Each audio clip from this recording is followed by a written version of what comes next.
कृष्णा, कैसे हैं आप लोग। फ्रेंड्स, आज की चर्चा बहुत ही महत्वपूर्ण होने जा रही है। आज हम चर्चा करने जा रहे हैं कलयुग के सम्राट धुरंधर ग्रह की। यह ग्रह हमारे लिए किस तरीके के प्रभाव उत्पन्न करता हुआ दिखाई दे रहा है। आज हम सभी ग्रहों के साथ इनके संबंध की चर्चा करेंगे और जानेंगे किस ग्रह का इन पर सर्वाधिक प्रभाव पड़ रहा है, क्योंकि इसी के आधार पर हम जान सकते हैं कि हमारा राहु हमारे लिए पॉजिटिव है तो क्यों पॉजिटिव है और निगेटिव है तो क्यों निगेटिव है। क्योंकि मोस्टली देखिए, दो प्रकार से हमारी चीज़ें वर्क करती हैं। एक गोचर कुंडली होती है, एक जन्म कुंडली होती है, और एक हमारा परिवेश होता है। जिस परिवेश में हम रहते हैं उस परिवेश के आधार पर चीज़ें हमारे लिए वर्क करती हुई दिखाई देती हैं। क्योंकि मान लीजिए, अगर कोई व्यक्ति बर्थ चार्ट में राहु सामान्य बैठे हुए हैं, बहुत अच्छे नहीं हैं, सामान्य हैं, लेकिन अगर कोई व्यक्ति अपने कर्म पर निरंतर फोकस करता है, उसको आसपास क्या हो रहा है उससे नहीं मतलब है। जिस समय पर देखिए, गुरु द्रोणाचार्य ने अपने शिष्यों की परीक्षा ली थी, तो उन्होंने क्या किया था, एक पक्षी को, काठ के पक्षी को पेड़ पर रख दिया था और सभी शिष्यों से पूछा था कि तुम्हें क्या दिखाई दे रहा।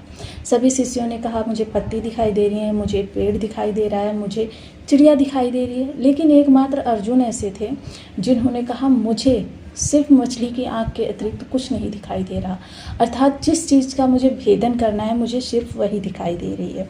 ऐसे लोगों के लिए राहु यदि निगेटिव भी बर्थ चार्ट में बैठे हो ना, अंततः उनको ऐसे लोगों के लिए सुप्रभाव देने ही पड़ते हैं। कर्म प्रधान विश्वर चिराखा। दूसरी ओर देखिए, एक वो लोग होते हैं जो कर्म तो करते हैं सामान्य तरीके से, बस जल्दी जल्दी अपना कर्म कर लिया और उसके बाद उनका फोकस जो होता है अन्य स्थानों पर लग जाता है। किसने क्या किया, उसकी बुराई मुझे किससे करनी है, या इसको मुझे नीचे कैसे गिराना है, या इसने इतना जल्दी इतना अचीव कैसे कर लिया, ईर्ष्या। मतलब ये चीज़ें जिनके अंदर होती हैं, तो उनके बर्थ चार्ट में यदि राहु अच्छे भी बैठे होते हैं ना, तो उनको उनके प्रभावों में कमी देखने में आ जाती है। तो आज हम राहु की अन्य ग्रहों के साथ परिस्थितियों की चर्चा करेंगे और जानेंगे कि वर्तमान समय में राहु किस तरीके से प्रभाव दे रहे हैं। क्योंकि राहु शनि की राशि में बैठे हुए हैं, और शनि की राशि में बैठे हुए हैं इस समय पर हमें सभी ग्रहों के बल का भी पता होना बहुत आवश्यक है। क्योंकि जब तक हमको बल का पता नहीं होगा, तब तक हम किसी भी तरीके से चीज़ों को सही तरीके से एनालाइज नहीं कर पाएंगे। ये तो हमें पता है कि इनका केंद्र योग बना है, लेकिन कितनी शक्ति के साथ बना है ये भी जानना बहुत ज़रूरी है। दो प्रतिद्वंदी खड़े हैं, एक का बल 0 से 6 डिग्री है और एक का बल 12 से 18 डिग्री है। तो ऐसी स्थिति में वो कंपेयर किस तरीके से करेंगे, तो यह चर्चा काफ़ी महत्वपूर्ण रहने वाली है। बने रहें हमारे साथ इस वीडियो में, एंड तक आपको बहुत कुछ जानने के लिए मिलेगा। वीडियो बहुत ज्ञानवर्धक होने वाला है। यदि आपके लग्न में 2 नंबर बना हुआ है तो ये राशिफल आपके लिए है। यदि कुंडली में कहीं भी चंद्रमा के साथ 2 नंबर बना हुआ है तो ये राशिफल आपके लिए। कुंडली ना होने की स्थिति में आप इसे नाम राशि से भी देख सकते हैं। यदि अभी तक आपने अपने इस चैनल को सब्सक्राइब नहीं किया है तो प्लीज़ सब्सक्राइब कर लीजिए, वीडियो को लाइक कर दीजिए, चैनल को शेयर कर दीजिए। इससे होगा क्या कि हमारे आने वाले हर वीडियो की नोटिफिकेशन मिल सकेगी आपको सबसे पहले। एक प्यारा सा कमेंट करना बिल्कुल ना भूलें। कमेंट से हमें बहुत मोटिवेशन मिलता है, हौसला मिलता है, और ये पता चलता है कि आप और क्या जानना चाहते हैं। सर्वप्रथम अब डिग्री बल देखते हैं। राहु 13 डिग्री के हैं, शनि 12 डिग्री के हैं, मंगल 2 डिग्री के हैं, सूर्य 15 डिग्री के हैं, गुरु 5 डिग्री के हैं, शुक्र 10 डिग्री के हैं और बुध 2 डिग्री के हैं। अब वर्तमान समय सबसे पहले शनि की स्थिति देखते हैं। क्योंकि शनि जो राहु हैं शनि की ही राशि में बैठे हुए हैं, इसलिए शनि का प्रभाव इन पर सर्वाधिक पड़ेगा। शनि आप ही तो मार्गी हैं, लेकिन आगामी समय में शनि वक्री होने जा रहे हैं जुलाई माह में। जुलाई माह में जैसे ही शनि वक्री हो जाएंगे, जिसका सीधा सीधा प्रभाव राहु पर पड़ता हुआ देखा जाएगा। अब देखिए, आप ये कहेंगे क्यों। देखिए, वक्री ग्रह का बल बहुत अधिक बढ़ जाता है, महाबली कह सकते हैं। एक भाव आगे और एक भाव पीछे उसका प्रभाव फैल जाता है, जिस कारण से देखिए एक भाव पीछे जब शनि का प्रभाव आएगा तो राहु के साथ क्या बनेगा, शापित योग। जब राहु के साथ शापित योग बनेगा तो जाहिर सी बात है कि शापित नाम से ही विदित है कि संघर्ष बहुत ज़्यादा बढ़ जाएंगे, विषमताएं, चैलेंजेस आपके सामने बहुत बड़ी बड़ी आ जाएंगी। तो इसलिए शनि के वक्री होने से पहले हमको उन कार्यों को कर लेना है जो हमारे लिए बहुत ज़्यादा महत्वपूर्ण है। अब जैसे किसी कार्य की हमको शुरुआत करनी है, हम सोच रहे हैं कि थोड़ा समय बीत जाए उसके बाद शुरुआत करें, लेकिन उसकी शुरुआत आपको भी कर देनी है। या जॉब इंटरव्यू देना है, या किसी चीज़ के लिए हमको आवेदन करना है, या फिर हमें भूमि भवन वाहन संबंधी कोई कार्य करने, किसी नए रिलेशन में जाने हेतु कोई चर्चा चलानी है, या जॉब को स्विच करके बिजनेस करना है, बिजनेस को स्विच करके जॉब करना है, इन सभी कार्यों की आपको शुरुआत कर देनी है। आप देखिए क्योंकि शनि वक्री होते भी इन पर विशेष प्रभाव पड़ेगा। अभी तो शनि मार्गी है। मंगल के साथ देखें तो राहु का केंद्र योग बना हुआ है। केंद्र योग बहुत ही शुभ योग माना जाता है। ऐसे में ग्रह एक दूसरे को अपनी सपोर्ट से नवाजते हैं। अब देखिए राहु के साथ सूर्य का नवम पंचम योग बना हुआ है। हालांकि देखिए सूर्य राहु को नहीं प्रभावित कर रहे हैं, लेकिन राहु सूर्य को प्रभावित कर रहे हैं, जिसकी वजह से देखिए आपके धन भाव में विषमता, थोड़ी वाणी में वाचालता, ये चीज़ें देखने में आएंगी।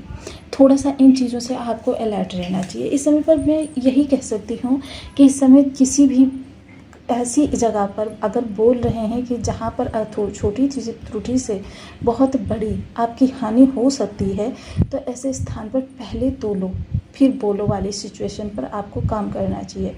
और कभी कभी तो ऐसा होता है कि हम शब्द तो बोल देते हैं, लेकिन बाद में हमको काफ़ी पछतावा होता है कि काश ऐसी जगह पर हमें मौन ही रह गए होते। तो इन सिचुएशंस का आपको ध्यान रखना होगा। सप्तम, अब देखिए यहाँ पर त्रिग्रही योग की ओर चलते हैं।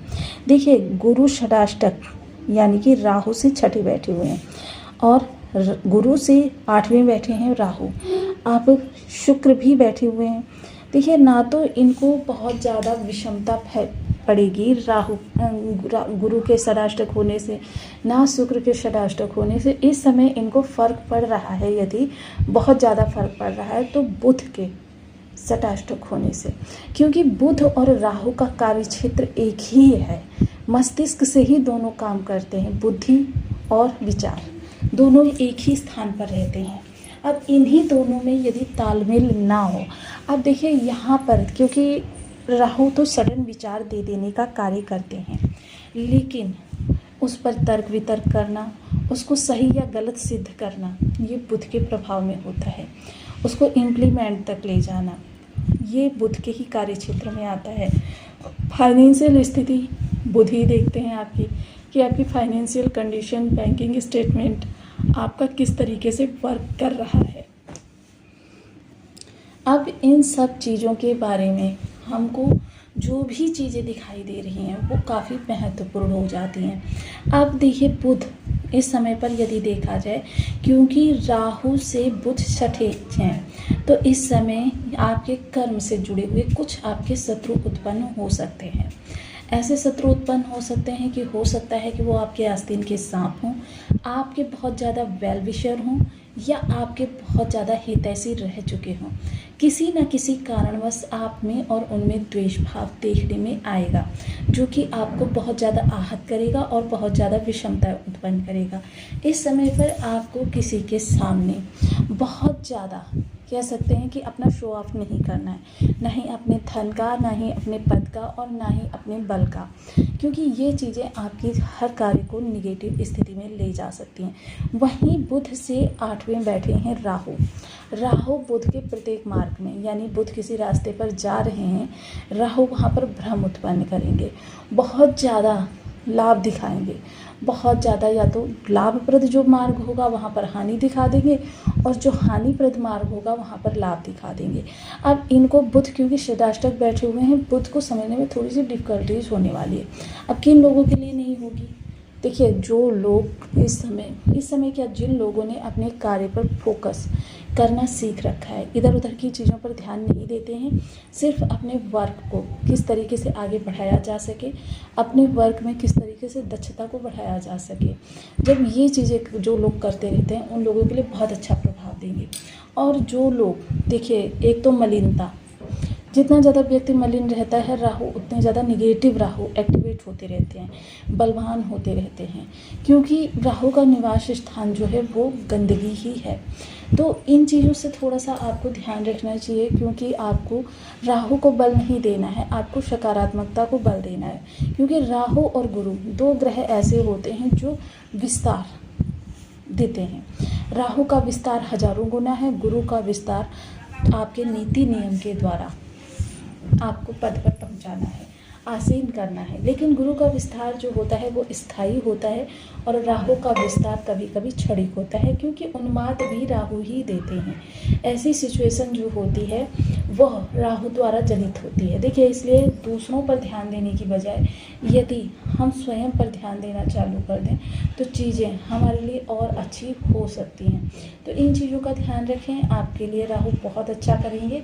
और अगर राहु के प्रभावों को और ज़्यादा बढ़ाना हो, या आपने किसी कारणवश पहले निंदा वगैरह करके या चुगली करके किसी को पदच्युत करके ये कार्य कर चुके हैं, तो अब आपको कुछ और विशेष उपाय करने चाहिए, ताकि ये उग्रता जो है राहु की कम हो सके, क्योंकि कलयुग में सबसे प्रभावी ग्रह राहु ही माने जाते हैं। तो ऐसी सिचुएशन में आपको करना क्या है, सर्वप्रथम तो बीज मंत्र का जाप, जो कि 1.25 लाख की संख्या में जपने से सिद्ध हो जाता है।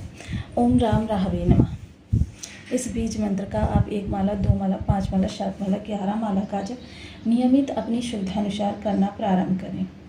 इसके अतिरिक्त देखिए, रसोई में कम से कम एक बार दिन में बैठकर भोजन अवश्य करें।